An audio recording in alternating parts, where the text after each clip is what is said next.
Good evening, and as you can see before me and you a very nice Sidonian Dragoon, and today I'm going to do a quick tutorial on how to do the volcanic ash base.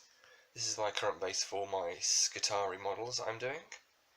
So I thought it took a while to work out the exact technique and how I'd want to achieve this sort of volcanic ash look. So I'm going to take what I've learned from my various experimentations. This isn't the best one of the examples, just the largest I can show you. And I'm going to explain to you exactly how I did this and how you can recreate it yourself at home. Okay?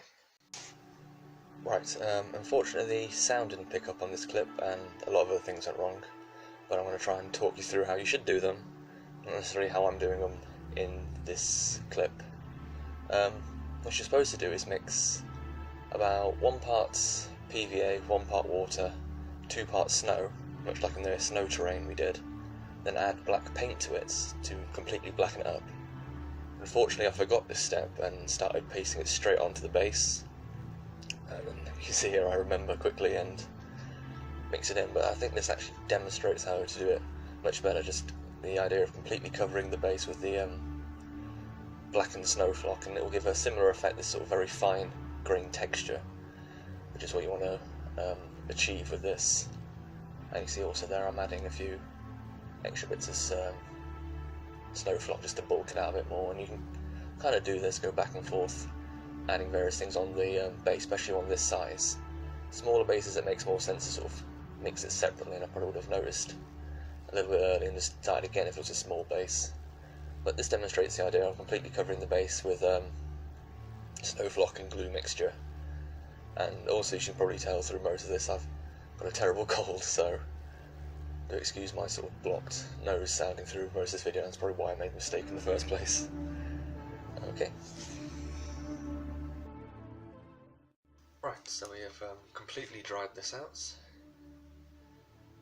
And in the meantime I've also hit it with another layer of black, because what you might find is when you mix black with the snow flock, once it's dried you get a very slight purple tinge, which you might have noticed in the other base I showed you at the beginning, which I've since sort of perfected in later models.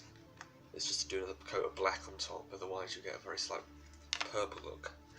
I've also sprayed some small stones. These stones are the kind of stuff you get from aquariums. They're originally white, but I've sprayed them black, and this will add some detail to this, otherwise it'll be quite a plain model. But next it will be the dry brushing stage, and we shall start that with dawnstone. The dawnstone or terminus stone, either one. It doesn't make too much difference. Just get this on the brush. And what we want to do is do this like streaks across, so it's meant to sort of symbolise or give the impression of streaks of light hitting me.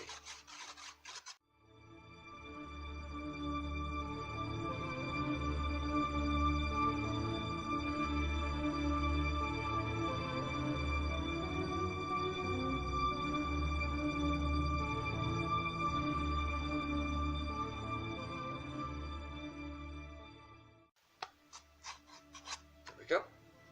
And we repeat this process with the terminus stone. Let me just rinse off my brush.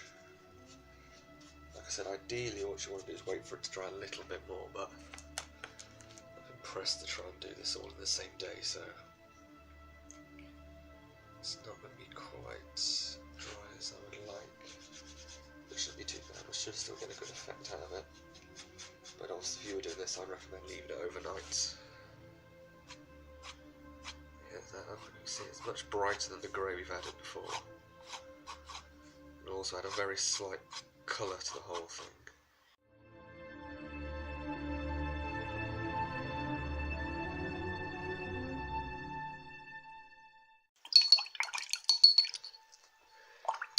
There we go. I think I will actually dry brush a bit of black over the top just to take some of them, take that out a little bit. Like I said, once you put the model and other details on top, you should take them. That's too wet.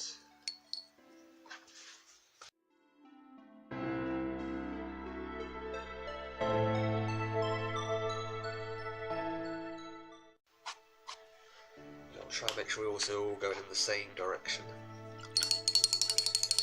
And just keep going. The 3 colours. I did say I was going to do a bit of rack flesh. I think I'll do that next. Of course, whatever colours you want to use, you can build up. Definitely go with sort of more greyish, dusky tones because I get this sort of volcanic ash feel. But obviously, you know, purples or blues and stuff to it. Even a bit of reds, a bit more coppery.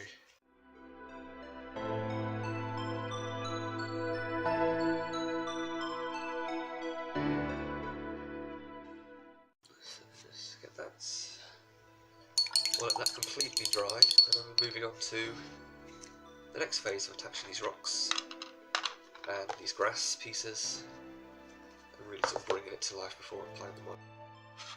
Welcome back, we have dried off. You can see now it's not nearly as streaky. We've only really got sort of just the slightest highlights, and now we're going to add the stones.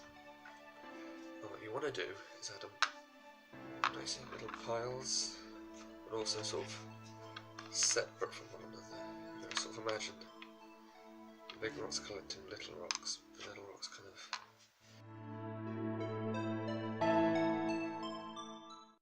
And the super glue is completely dried. Next, we're going to just do terminus stone, dawn stone. We're going to do the dawn stone first. The main reason is we don't necessarily want as much detail as we'd want on the sediment itself, but just literally brightening up these rocks and giving them some detail, not necessarily adding a huge amount of texture to them. You see there, just edges and highlights.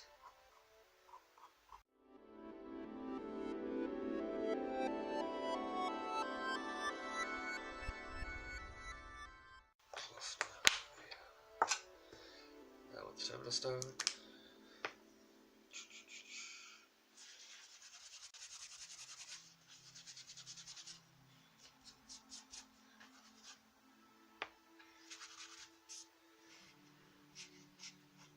This is much lighter in many ways. This is just, see those very edges. We're not even hitting all the directions, just the.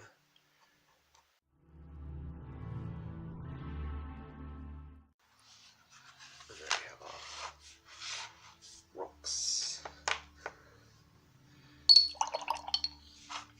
And last but not least, we got our tufts of grass. This is completely optional, of course.